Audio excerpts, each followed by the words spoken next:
Student ने पूछा कि श्रोडिंगर वेव इक्वेशन जो आप पढ़ाए हैं वो श्रोडिंगर वेव इक्वेशन हमारे बुक से मैच नहीं कर रहा, ठीक है ना। उस इक्वेशन को थोड़ा सा सिंप्लीफाई किया गया है, उसके बाद जो है उसको बुक में दिया गया है।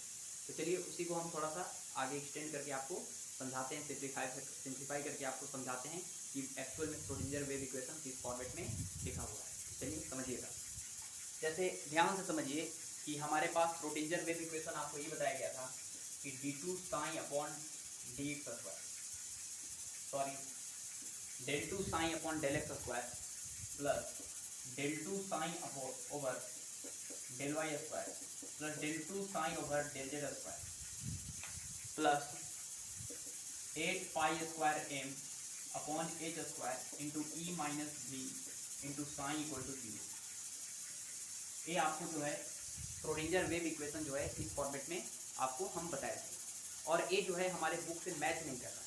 तो चलिए इसको थोड़ा सा हम सिंप्लीफाई करते हैं कि एक्चुअल में ये जो है हमारा बुक में किस तरह से दिया हुआ है। तो समझिएगा कि ये जो श्रोडिंगर वेव इक्वेशन है वो बेसिकली इलेक्ट्रॉन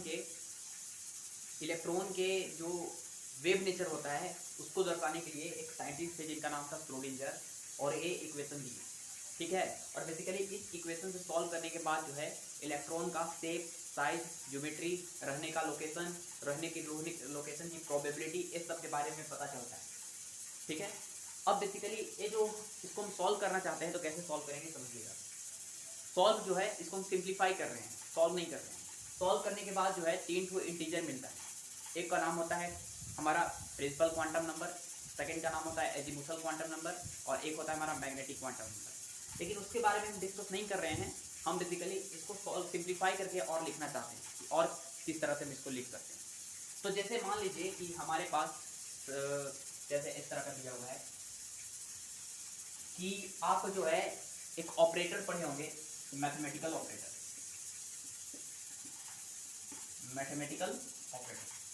मैथमेटिकल ऑपरेटर पढ़े होंगे, जैसे प्लस, माइनस, गुना, भाग, डिवाइड, मल्टीप्लिकेशन, ये सब जो है मैथमेटिकल ऑपरेटर होते हैं। तो उसी तरह एक और ऑपरेटर होता है हमारे मैथ में, और वो ऑपरेटर होता है डेल स्क्वायर। क्या होता है? Del square. और इस डेल स्क्वायर जो है इसको हम लोग बोलते हैं लैप्लेसियन ऑपरेटर। क्या नाम देते हैं? लैप्लेसियन ऑपरेटर इसका नाम देते हैं इस डेल स्क्वायर को। और ये जो डेल स्क्वायर है वो बेसिकली बराबर होता है del 2 upon del x square plus del 2 y upon del y square plus del 2 y upon del z square. और यहाँ पर क्या लिखा है वो डिपेंड करेगा डेल लैप्लेसियन ऑपरेटर के साथ क्या लगा हुआ है। अगर यहाँ पे k लगा हुआ है तो यहाँ पे लिखेंगे k, यहाँ पे साइन लगा हुआ है तो यहाँ पे लिखेंगे साइन, और यहाँ पे p लगा हुआ है तो del 2 p by del x square plus del 2 p by del y square plus del 2 p by del z square, ऐसे लिखते हैं। तो ये भी इस तरह का क्या है, एक ऑपरेटर है, और इस ऑपरेटर का नाम होता है ऑफकोर्स लैप्लेसियन ऑपरेटर। और इसको हम थोड़ा सा सॉल्व करते हैं, समझिएगा। तो बताइए कि यहाँ पे इतना दूर का जो पार्ट है उसको तो हम क्या लिख सकते हैं, del 2 साइन लिख सकते हैं।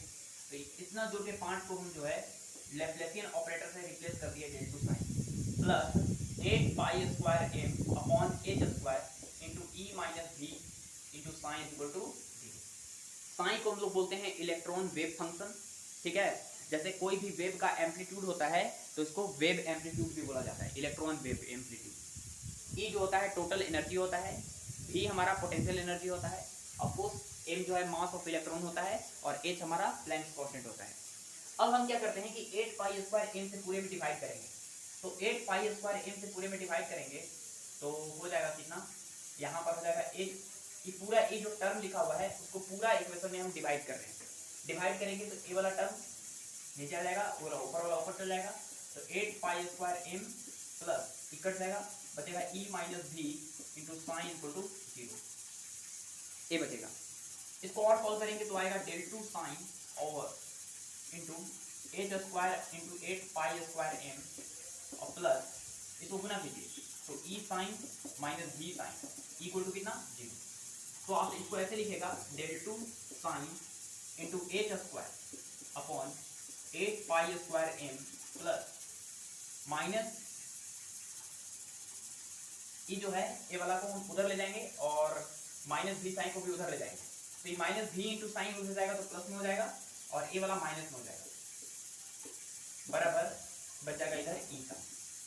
देखिए ए वाला टर्म को हम इधर ले गए तो ये माइनस में हो गया, और ए वाला टर्म को इधर ले गए तो प्लस में हो गया। अब यहाँ से हमारे पास साइन कॉमन है, तो यहाँ पे भी माइनस डेल ऑपरेटर का square into H square upon 8 पाई स्क्वायर एम इंटू साइन बराबर ए इंटू, इतना जो है इसको हम सॉल्व करके लें। और इस वाले पार्ट को हम लोग, इस वाले पार्ट को हम एच से रिप्लेस कर रहे हैं, कैपिटल एच से। H sine equal to E sine, H sine equal to E sine. इस एच को हम लोग एक नाम देते हैं हैमिल्टोनियन ऑपरेटर, हैमिल्टोनियन ऑपरेटर। इस एच का एक नाम देते हैं हम लोग हैमिल्टोनियन ऑपरेटर। और ये जो एच है वो किसके बराबर होगा, ऑफकोर्स हमारे यहाँ पर बराबर होगा v minus del operator square into H square by 8 pi square. ठीक है, तो ये था हमारा श्रोडिंगर वेव इक्वेशन का एक सिंप्लीफाइड फॉर्मेट कि इस इक्वेशन को आप ऐसे लिख सकते हैं H sine equal to E sine. ठीक है ना, आप इसको ऐसे देख सकते हैं, समझ गए। H sine equal to E sine, जहाँ पे एच हमारा क्या है, ऑफकोर्स हैमिल्टोनियन ऑपरेटर है, और यही था हमारा श्रोडिंगर वेव इक्वेशन का एक जनरलाइज्ड फॉर्मेट या सिंपलेस्ट फॉर्मेट। ठीक है, ऑल द बेस्ट।